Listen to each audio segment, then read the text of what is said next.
Nintendo Switch Lite has been out for a little while now, and I'm glad to say I've got my hands on one. I think we're going to have a look at it today and see what it's all about.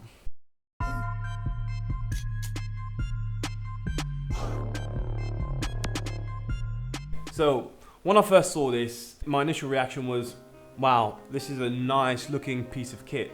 It feels very premium, exactly what you probably expect from Nintendo. This is the first Nintendo product I've had in a long time, and I'm pretty amazed by how it looks and how it feels.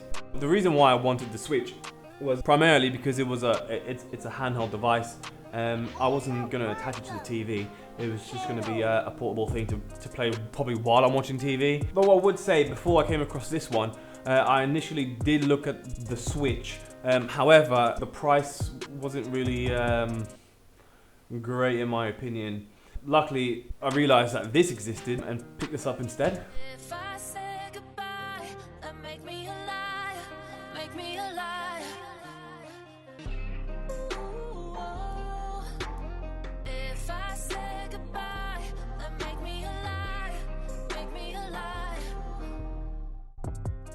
The Switch, the original one, has better packaging than this one.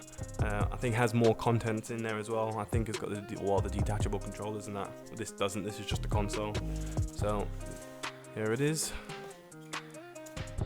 No frills packaging. I have used this, so it's already been opened.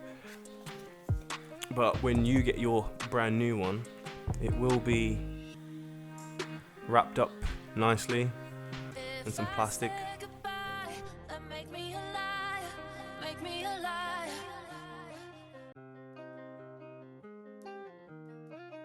Okay, you got the game card slot in there.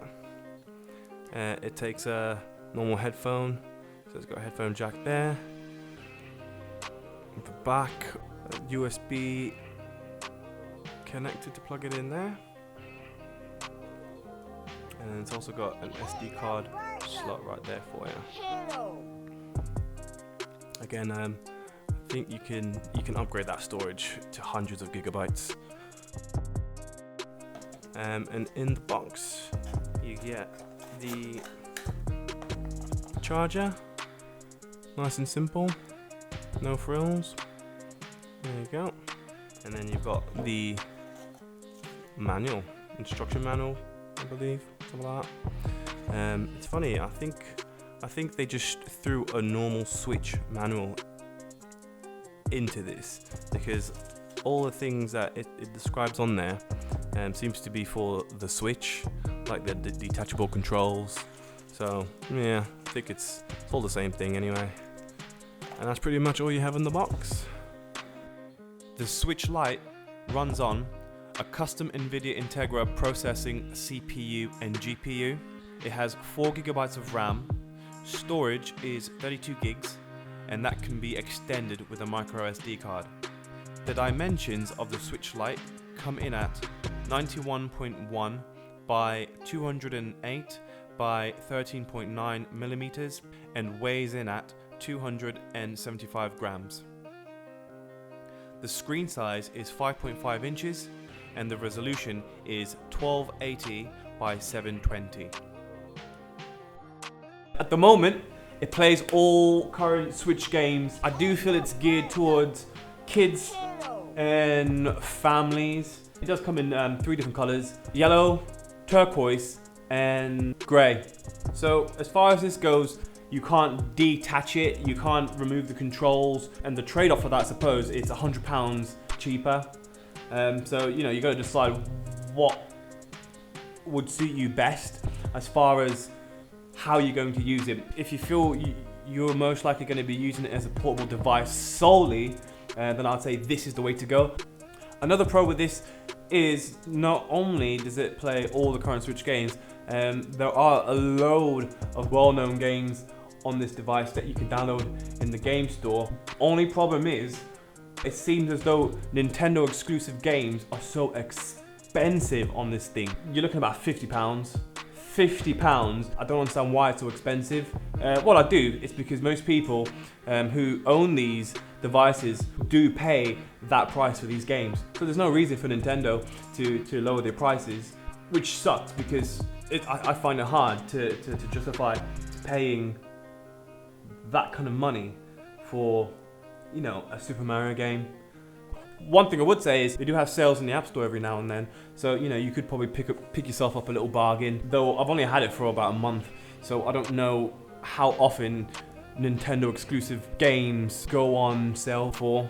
So there are a couple of cons, there are a couple of downsides I have encountered with this device. The first con for this is I feel as though the analog stick on the right hand side should be on top and the buttons should be at the bottom. If they just flipped it the other way around, to me personally, I think I would have enjoyed it more and I'd probably been able to play games better.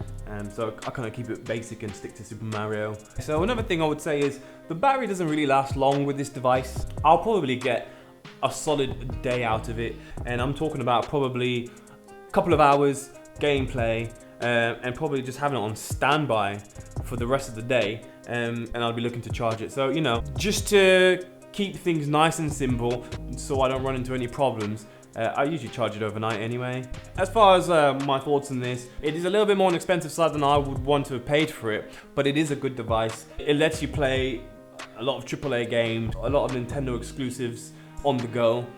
So, you know, it's good as far as that goes. If you did want something that you could, let's say, plug into your TV for, you know, a bigger experience, you could go for the normal Switch, but that would set you back an extra £100. So really, if you're not really gonna do all that because you've probably got like a PlayStation 4 or an Xbox or a PC, this is a tempting alternative to the actual Switch itself. Again, the position of the right analog stick is something that annoys me, but I do believe in time I'll get used to it. I suppose I'm getting used to it now anyway. Again, the games, especially the Switch exclusive games, Nintendo exclusive games, are so expensive.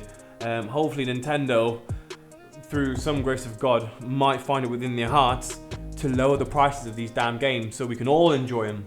You can pick up one of these bad boys for $199.99 from Amazon. I'll leave a link in the description. You can pick it up from Argos, I believe maybe Curry's, PC World, anywhere like that. Again, for $199.99.